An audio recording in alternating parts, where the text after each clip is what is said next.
personal view when it comes to regulatory theory is that regulation should only be used to solve a problem. What is the future for cities? Do you want to learn more about them? Do you want to know how others think about them? Do you want to be part of the conversation? Then this is the right place. Welcome to What is the Future for Cities podcast. I will interview Kirsty Braybon, principal of Braybon Advisory. We will talk about her vision for the future of cities, nuclear power and its legal background, regulatory theory, long-term economic incentives, and many more.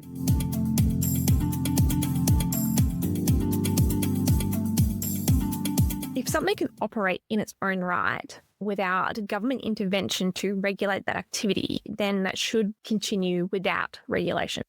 My view is that you regulate for a purpose, and that might be because you're trying to protect the environment, for example.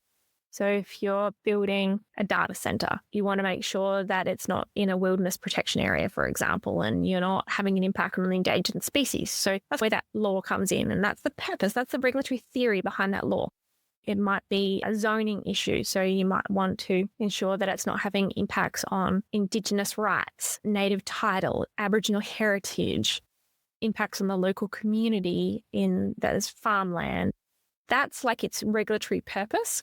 So for me, I think when we start talking about regulating innovation, I think regulation has to reflect a reason, a purpose for its intervention. And that it shouldn't intervene unless it needs to do. And that if you don't intervene, the innovation should then be able to operate on its own and flourish. If it can't flourish on its own, then you effectively need to build some sort of artificial market to encourage it to flourish.